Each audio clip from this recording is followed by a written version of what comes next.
Assalamualaikum warahmatullahi wabarakatuh. Jumpa lagi bersama Savio. Bagaimana kabar kalian? Semoga kalian dalam keadaan baik-baik saja dan sehat walafiat serta dimudahkan segala urusannya. Amin. Kali ini saya akan viewkan beberapa LCD yang cukup recommended. Ini adalah beberapa LCD yang akan kita rekomendasikan kepada kalian semua.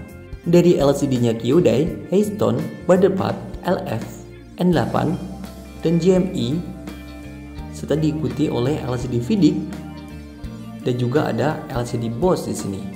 Kita akan viewkan satu persatu LCD yang telah kita rekomendasikan ini. Oke, kita mulai saja. Yang pertama di sini ada Kyodai. LCD ini LCD yang cukup recommended. LCD Kyodai ini saya pilih yang original, yang Kyodai yang grade-nya yang terbaik, Kyodai Ori. Di sini kita akan mencobanya, menghidupkan handphonenya. Ini adalah LCD untuk Vivo Y12s. Kita akan melihatnya, kita akan viewkan LCD-nya seperti apa. Kita nyalakan dulu handphonenya. Untuk tampilan pertamanya LCD-nya bagus, cukup bagus, dan bisa dikatakan itu di atas rata-rata untuk kepekatan warna hitamnya, bagus sekali. Untuk view-nya sendiri ini tampilannya sudah tampil seperti ini tampilannya. Kita coba untuk kontrasnya. Kontrasnya bagus, normal. Ini adalah tampilannya dari Kyodai. Cukup bagus, dari ketajaman warnanya bagus. Dari kerapatanan warnanya juga bagus. Resolusi gambarnya bagus. Cahaya kontrasnya tadi kita coba juga bagus. Di sini kita coba untuk melakukan pergerakan salah satu icon untuk mencoba touchscreen-nya, untuk mencoba respon touchscreen-nya. Untuk respon touchscreen-nya cukup responsif saja. Dan kita coba untuk multi touch-nya. Kita gerakan dua icon sekaligus, yang satu untuk atas dan satu untuk ikonnya telah kita rendam dan tahan tadi. Kemudian kita gerak-gerakan juga bagian atasnya. Apabila desktopnya yang bisa digerakkan, kita gerakkan bagian desktopnya. Apabila tidak bisa, dengan cara seperti ini saja, kita gerakkan untuk bagian atasnya. Atau kita bisa juga masuk di dalam pengetikan seperti ini. Kita ketikkan dulu angka 1, 2, 3, kemudian kita rendam, tahan angka 4-nya, kemudian kita lepas. Kita rendam lagi ke angka 4-nya, kita lepas. Coba lagi, sekali lagi kita rendam angka 4-nya, kita ketikkan 1, 2, 3, kita ketik, terus kita lepas angka 4-nya, kita lepas seperti ini. Kita lepas angka 5-nya, kita lepas angka 5-nya. Nah, seperti ini. Ini membuktikan bahwa multi touch-nya berjalan dengan normal. Cuma di sini kita belum bisa membuktikan apakah multi touch-nya ini sangat responsif dan bagus. Karena itu ditentukan banyak hal juga.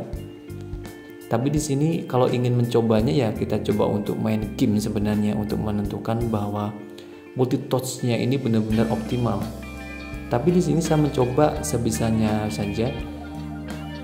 Ini juga cukup membuktikan bahwa multi touch-nya itu sudah cukup bagus, di atas rata-rata menurut saya. Ini contoh handphone yang lain dengan LCD Kyodai yang ori juga. Kita coba juga di sini untuk menggerak-gerakannya. Kita gerakan seperti ini kalau di handphone Oppo. Nah, dua gerakan sekaligus ini menunjukkan bahwa multi touch-nya ini berjalan dengan normal. Cuma di sini memang baru dua gerakan saja. Kalau ingin menggunakan multi touch-nya yang banyak ya harus pakai aplikasi. Kalau ingin membuktikan yang banyak. Kita coba untuk mengetikkannya. Kita rasakan responsifnya seperti apa. Cukup responsif, cukup bagus, kontrasnya bagus, kepekatan warnanya bagus, ketajamannya bagus, resolusinya juga lumayan bagus. Kita lihat tampilannya secara detailnya.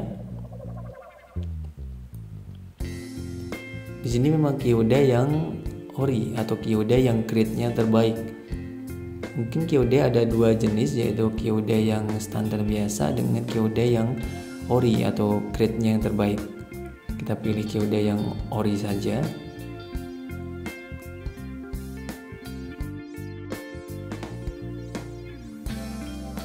di luar seperti ini untuk mencobanya. Di desktop luarnya, jangan di desktop dalam seperti tadi, tidak bisa digerakin.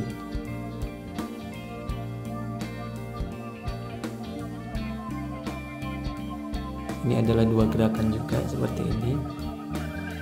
Bisa bergerak dua gerakan untuk multi touch-nya.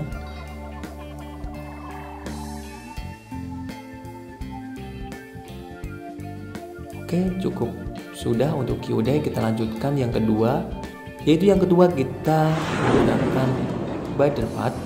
Ini ada LCD yang cukup baru, merek Butterpad. Kita akan mencobanya. Untuk kepekatan warna hitamnya bagus, lumayan bagus, mungkin di atas rata-rata juga. Karena memang ini adalah LCD yang telah saya rekomendasi. Jadi memang LCD yang telah saya uji, menurut saya ini produk-produk LCD yang lumayan di atas rata-rata. Walaupun mungkin ada seri-seri tertentu yang harus memilih LCD mana yang terbaik gitu. Ini untuk LCD ini adalah LCD C11.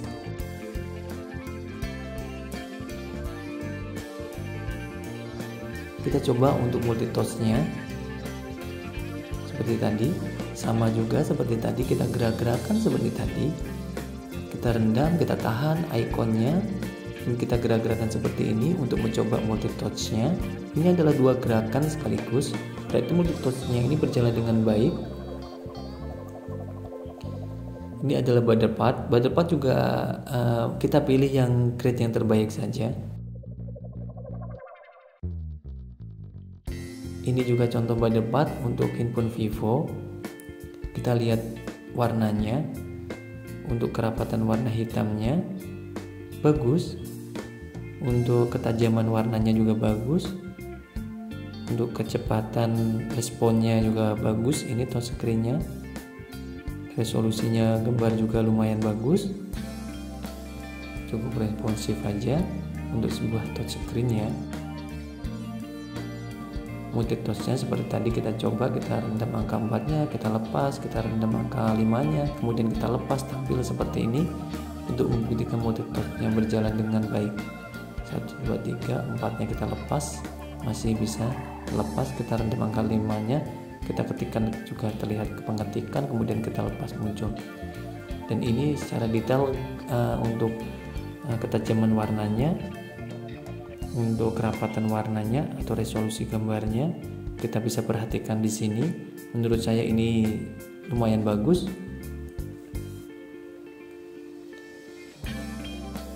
Dan kita akan melanjutkan ke selanjutnya. Yang ketiga, kita akan mencoba LCD Haystone.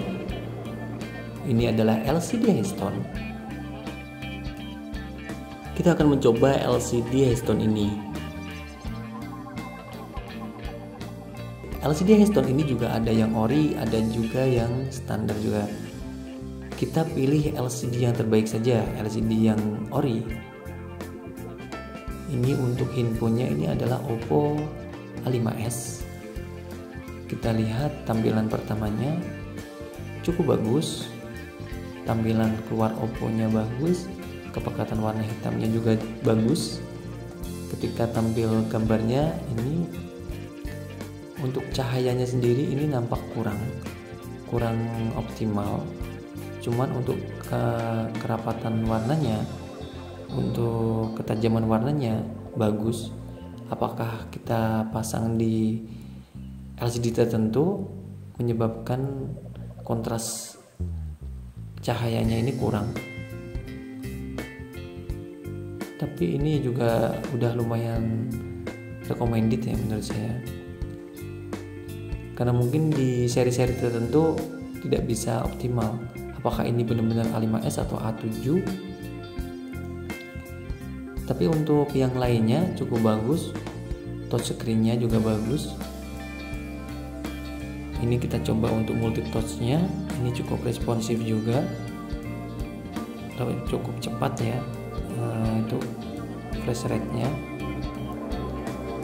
Kita coba lagi untuk multi touch-nya.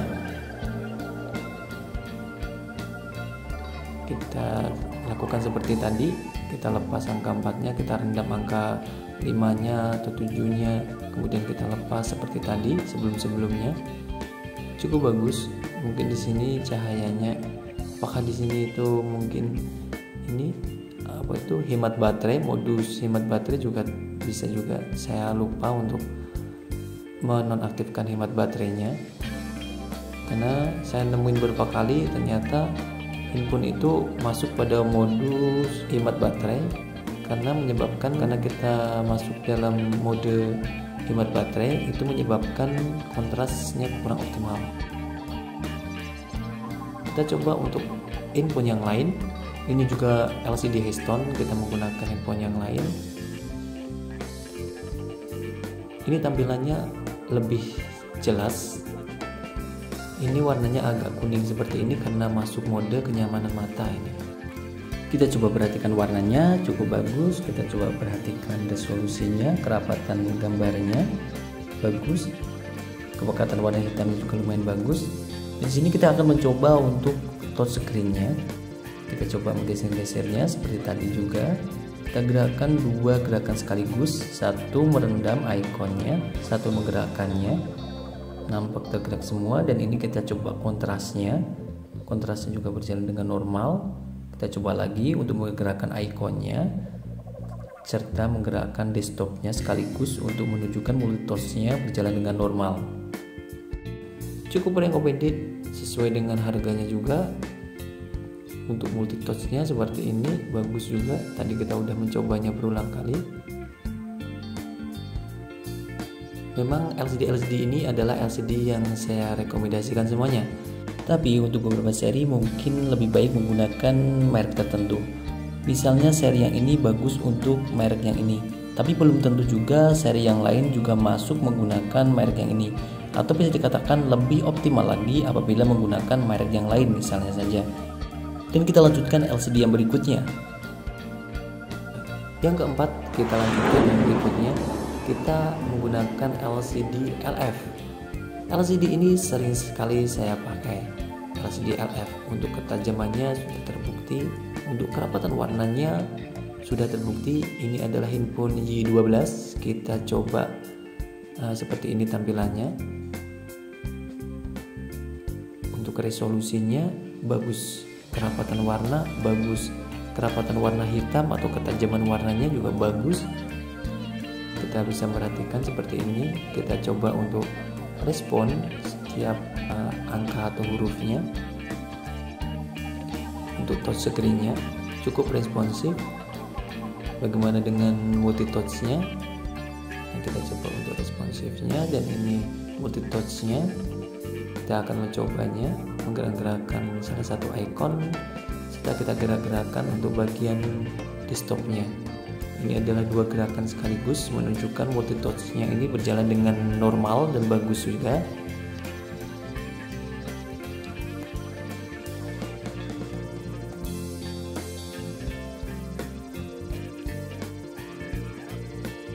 Ini adalah tampilan dari LF.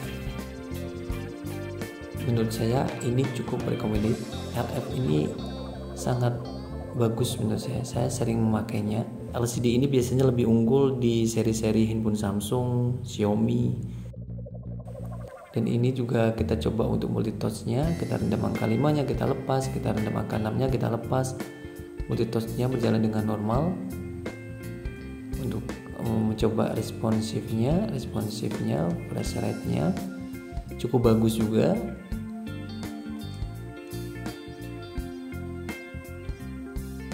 LCD LF ini biasanya unggul di LCD yang jenis TFT untuk handphone Samsung, untuk handphone Xiaomi.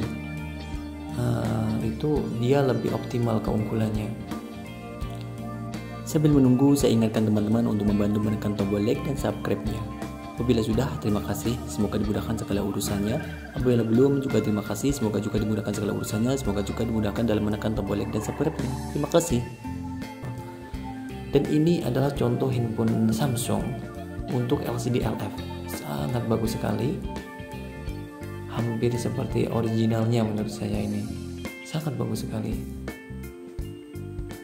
Untuk ketajaman warnanya, untuk kerapatan warnanya, untuk resolusi gambarnya itu sudah menunjukkan ini di atas rata-rata daripada LCD yang lainnya. Karena ini LCD TFT ya tentu saja kepekatan warna hitamnya lebih optimal. Kejernihan layarnya ini bagus sekali, kerapatan warnanya juga bagus sekali, cahaya serta ketajaman warna juga bagus. Kita coba untuk responsifnya, kita coba untuk multitouchnya seperti ini. Kita coba untuk handphone Samsung tidak bisa untuk mencoba seperti tadi. Kita coba seperti ini aja. Ini menunjukkan multitouchnya juga. Kita tendam, kita tahan angka 5-nya, kita lepas muncul. Kita masih bisa mengetikkan ketika kita rendam angka 4-nya dan kita lepas muncul. Berarti ini menunjukkan multitouchnya berjalan dengan normal.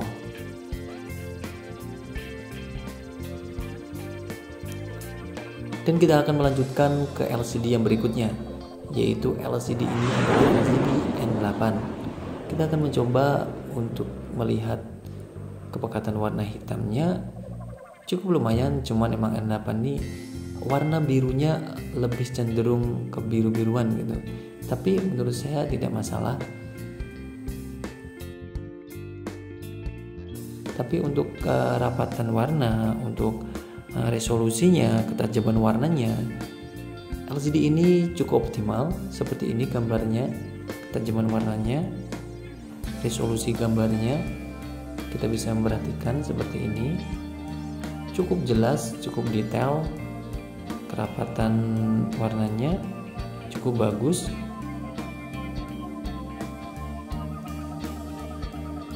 Kita coba untuk mengetik-ketikannya, untuk mencoba responsifnya juga bagus.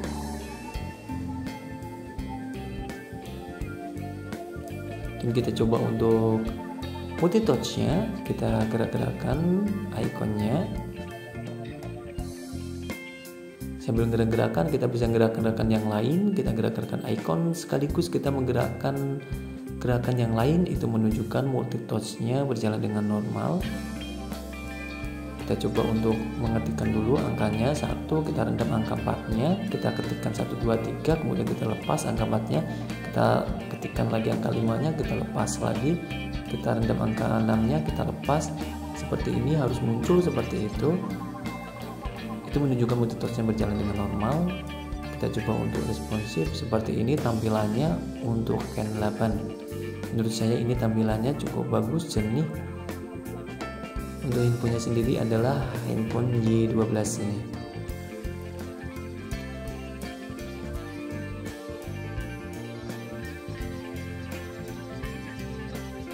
Dan kita lanjutkan ke LCD yang berikutnya. LCD yang berikutnya yang keenam ini adalah LCD GME. LCD ini cukup baru, seperti juga Highstone dan Kyodai. Cukup baru juga. Segel baru juga ini GME ini. Saya mencoba baru kali ini juga saya mencoba, tapi ketika saya coba LCD-nya lumayan bagus, hampir setara dengan berdepat tadi. Untuk kerapatan warna hitamnya bagus, ketajaman warnanya juga lumayan bagus, untuk resolusinya juga bagus. Kita bisa lihatin untuk tampilannya seperti ini. Ini juga LCD yang saya pilih ini, saya pilih yang grade-nya yang terbaik ya. Misalnya untuk GME sendiri saya pilih GME yang ori, saya pilih yang grade-nya yang terbaik. RF-nya juga saya pilih yang ori, N8-nya juga saya pilih yang ori, untuk mendapatkan hasil yang optimal. Tentu saja kita harus memilih grade yang terbaik. Kita coba untuk mengetik-ketikan seperti ini. Kita coba responsifnya bagus, tampilannya seperti ini. Kerapatan warnanya cukup bagus, untuk resolusinya bagus, ketajaman gambarnya bagus. Kita akan mencoba dan memperhatikan lagi.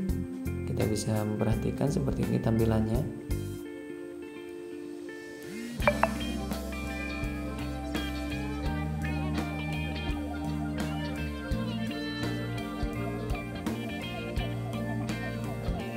Ini adalah tampilannya, gambarnya. Kita bisa memperhatikan gambarnya.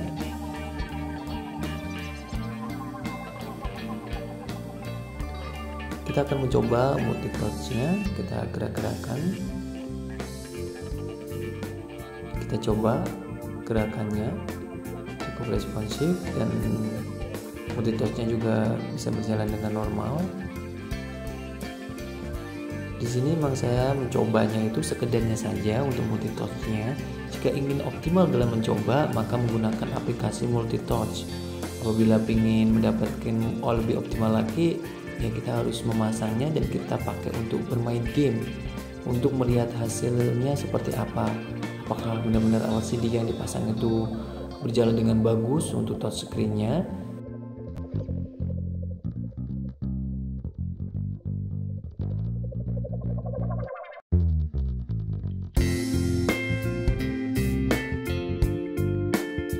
Dan kita lanjutkan ke 7-nya.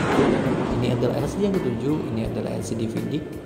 LCD ini juga lumayan baru juga. LCD VDIC ini untuk seri-seri tertentu bisa jadi saya rekomendasi, untuk seri-seri tertentu saya tidak rekomendasi. Ini memang untuk seri handphone Vivo Y02. Menurut saya untuk VDIC ini lumayan bagus untuk tampilannya. Untuk seri ini ya, untuk seri Vivo-nya. Saya belum tahu untuk seri yang lain karena saya mencoba LCD VDIC ini untuk handphone tertentu saja. Beberapa kali saya mencoba memasang LCD VDIC ini untuk LCD untuk handphone Xiaomi Redmi berapa kemarin itu saya masang, itu saya lupa. Dan ini untuk handphone Vivo, beberapa kali saya masang untuk handphone Vivo, lumayan bagus. Walaupun di sini juga kadang kita mendapatkan kerapatan warnanya masih kurang, tapi di sini untuk seri-seri ini lumayan bagus, lumayan untuk recommended, udah lumayan untuk direkomendasikan untuk seri ini. Kita coba untuk multi touch-nya, kita rendam satu icon dan kita gerak-gerakan untuk bagian atasnya. Jadi kita ada dua gerakan sekaligus ini untuk menunjukkan bahwa multi touch-nya berjalan dengan normal.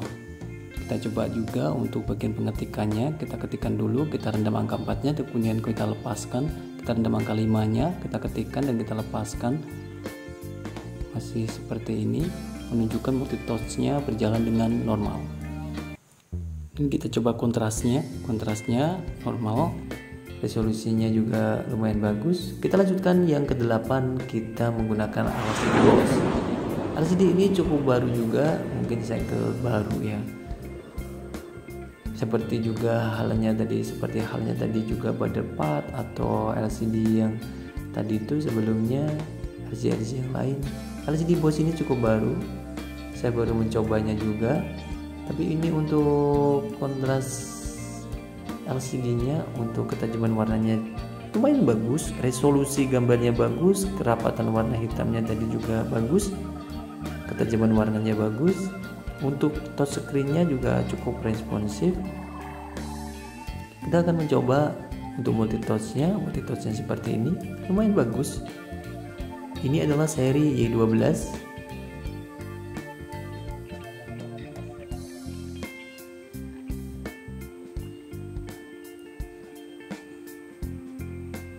Kita akan lihat secara detail lagi ini untuk tampilan layarnya, untuk kontrasnya bagus juga. Kita coba untuk mengetik-ketikan, kita coba responnya cukup responsif saja atau screen-nya. Jadi sudah kita coba semuanya.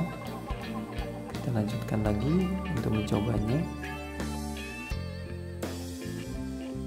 Cukup bagus. Kita lihat dan perhatikan untuk tampilan pada lebih detail lagi di gambar supaya lebih jelas lagi.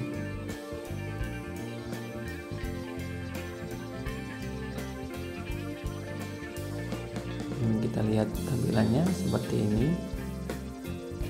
Untuk ketajaman warnanya lumayan bagus, kerapatan warna lumayan bagus.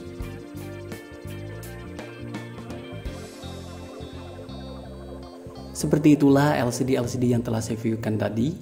Dari LCD tadi memang saya ambil LCD yang mempunyai grade paling bagusnya dari merek atau segel-segel tadi.